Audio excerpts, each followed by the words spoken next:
tout ce qui est activité menée par l'Académie, et cette fois-ci en mettant l'accent sur la question de l'assainissement articulée à celle de la souveraineté alimentaire. L'organisation de cette randonnée nous offre donc une grande opportunité pour échanger avec les populations, renforcer notre partenariat avec les universités, les centres de recherche, les lycées, les collèges et les élèves du primaire.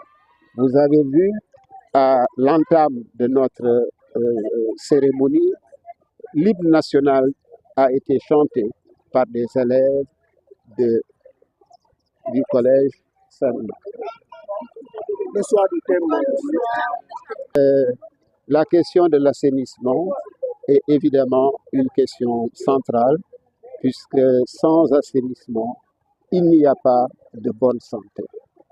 Et justement, le fait d'être dans un milieu assaini et d'avoir des personnes en bonne santé et donc productives permet d'articuler la question de l'assainissement à celle de la production agricole de manière générale, que ce soit de l'agriculture de base, que ce soit de l'élevage, que ce soit de la pêche, etc. Voilà les liens qu'il y a entre assainissement et souveraineté alimentaire. Pensez-vous que c'est une agrégation d'actions et nous pensons qu'une telle action est contributive justement à l'atteinte de cet objectif. En tout cas, c'est notre vœu le plus cher. Écoutez, le thème d'abord, féliciter l'ANSTS pour cette belle randonnée, cette belle journée de randonnée pédestre. Et également pour le thème choisi, ce thème qui est dit tout à l'heure, cadre avec les orientations des nouvelles autorités qui entendent encourager la promotion de l'économie circulaire dans le sous-secteur de l'assainissement. Au-delà, l'assainissement également il ne s'agit pas simplement de gestion d'ouvrages d'assainissement, mais c'est également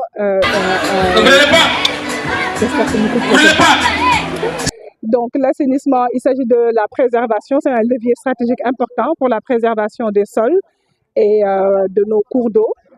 La valorisation, à travers la valorisation des sous-produits, l'ONAS travaille tous les jours à participer, à contribuer à la sécurité alimentaire à travers les boues de vidange, les boues stabilisées et les eaux épurées, qui à terme peuvent être des engrais biologiques qui sont capables vraiment de révolutionner notre production agricole en ces périodes de changement climatique, de rareté de la ressource en eau qu'il faut définitivement préserver.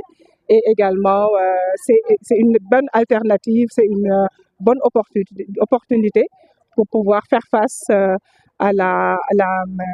aux diversités climatiques, à la pluviométrie qui est devenue instable avec les changements climatiques. Absolument, c'est des activités à pérenniser. Aujourd'hui, on a mené l'utile à l'agréable. C'était un moment de fort échange autour d'un thème central.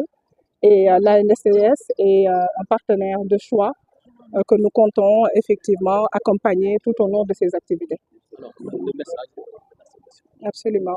A été également cette matinée un moment de sensibilisation important à l'adresse des populations pour travailler à la préservation des ouvrages d'assainissement qui véritablement gagent de leur bon fonctionnement. Les citoyens font partie de la gestion de l'assainissement. L'ONAS est en charge de la maintenance des ouvrages, mais sa préservation est du ressort des populations. Donc ensemble, évitons vraiment de faire de nos ouvrages d'assainissement des réceptacles d'ordures.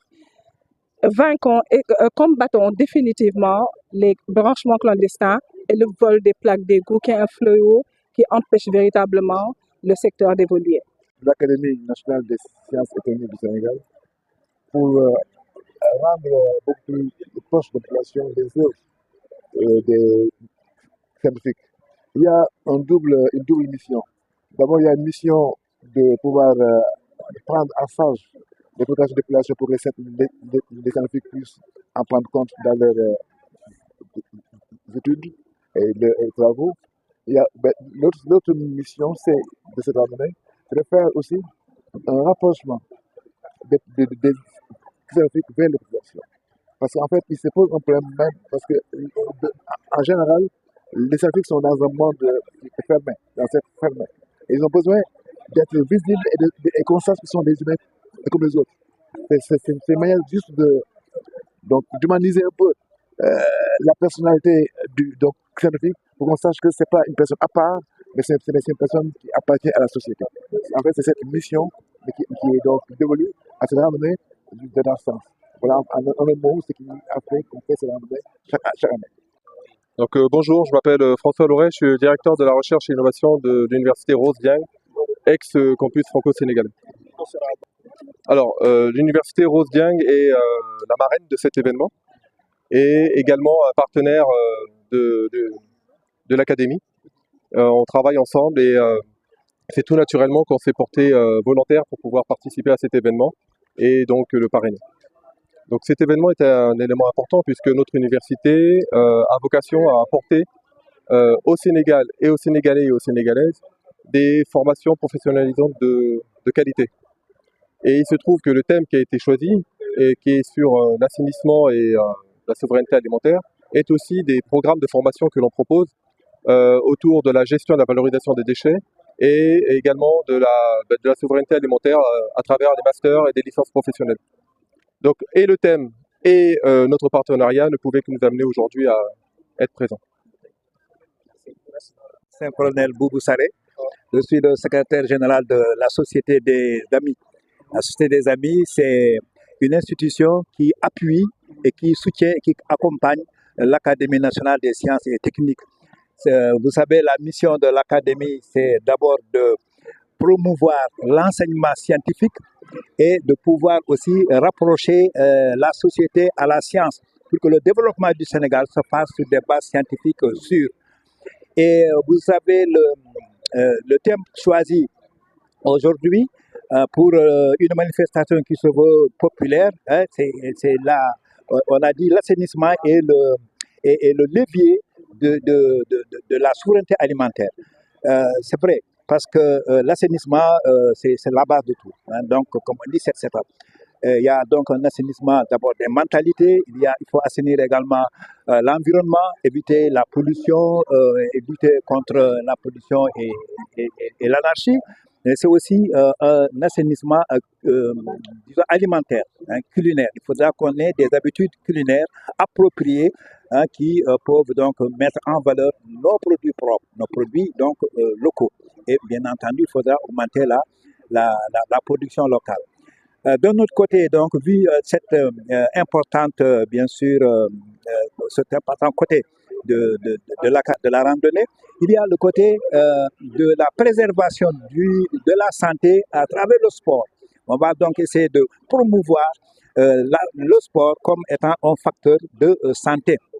La marche, comme on l'a fait aujourd'hui, vous voyez, c'est toujours des occasions de rencontre, hein, c'est des moments de plaisir, de détente, de communion, n'est-ce pas? Et pour tous les âges. Vous avez vu, il y a des petits-enfants, les adultes, les jeunes, les moins jeunes et même les vieillards. Marcher, apprendre aux gens donc à savoir marcher hein, comme étant un élément de préservation de la santé. 100 pas, 100 ans. Quand on marche souvent, on vit encore plus longtemps. Donc, ensemble, marchons vers un avenir meilleur et collectif et individuel.